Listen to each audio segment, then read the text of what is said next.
Good afternoon, boys and girls. Today we're going to continue working on our water lily masterpieces. Last art class, we took a little bit of time and we used tempera paints to paint a background that resembles water. We looked at artwork from an artist named Claude Monet, and we looked at all the different types of brush strokes he uses to create a painting. Today, we're going to start by making the lily pad that goes underneath our flower.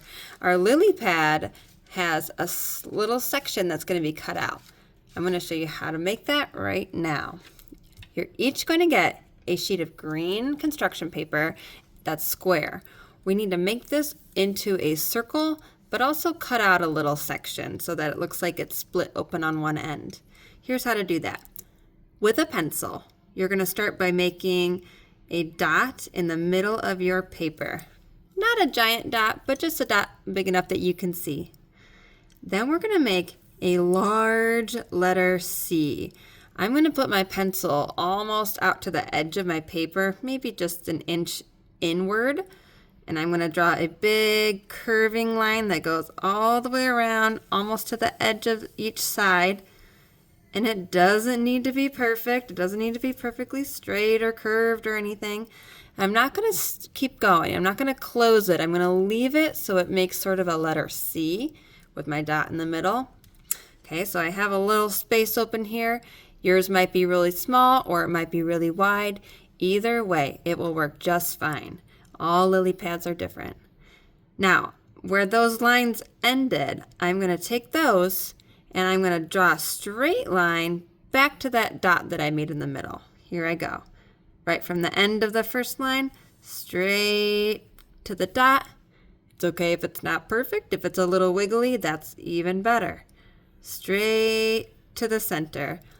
Now, it looks like I have a pizza that's missing a slice or a cake or something to that.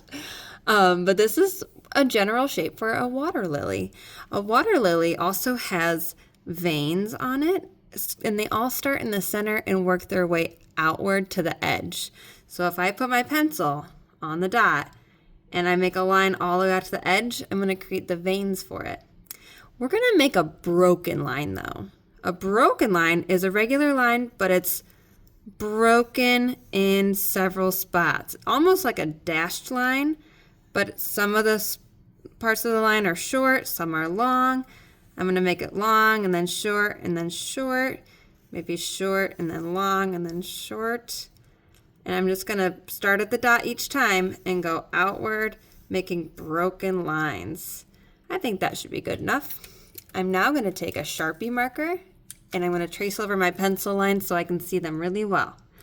I'm going to take my time and make sure I'm drawing right on top of the line so I don't make any mistakes. If you go off of your line slightly, that's okay.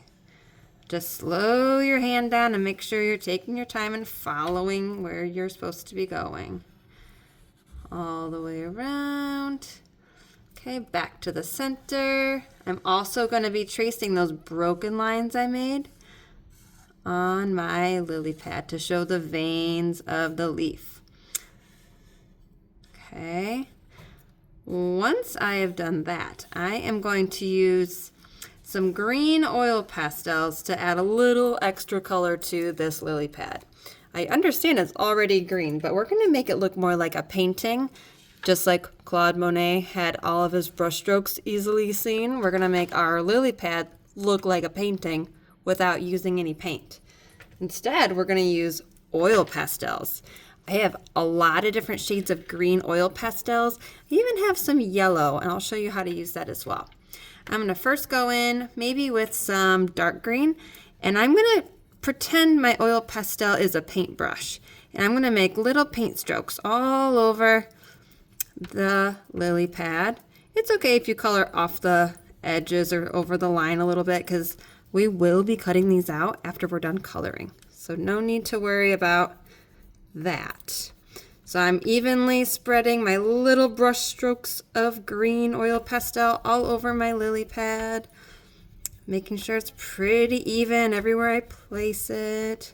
A little bit there, some are shorter, some are longer strokes.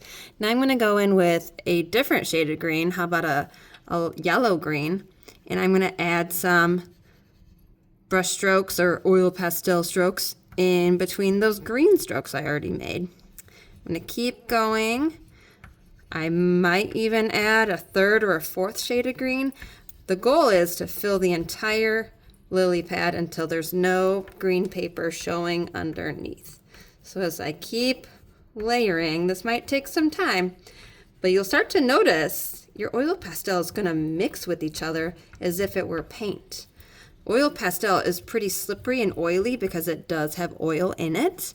And if I put layer upon layer of different oil pastel, I'm going to start to create a thick layer of oil pastel that wants to sort of mix with each of the other shades. Let's see what a little bit of yellow oil pastel does when I add that. Since my paper is green, it might start to look like a yellowish green. Ooh, and it does. I kind of like that.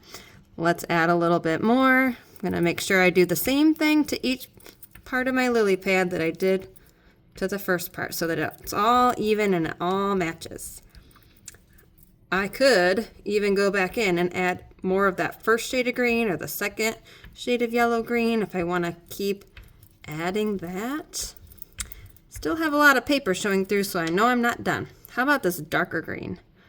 Ooh, now I'm noticing that when I color over top of areas that I've already put oil pastel, my oil pastel just kind of glides across, like it's sliding across the oil.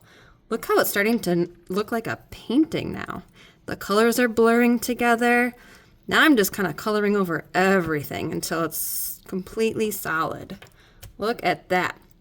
Okay, so you're going to spend some time coloring and layering and overlapping all these green shades of pastel, even a little yellow if you want to bring in a yellow-green tone to your oil pastel lily pad. And then when we're finished, we're going to show Mrs. Smith, and then we're going to cut it out. Once we're done, we will talk about how to make your flower that's going to go on top of your lily pad. Okay, so boys and girls, good luck. We'll see you in the next video.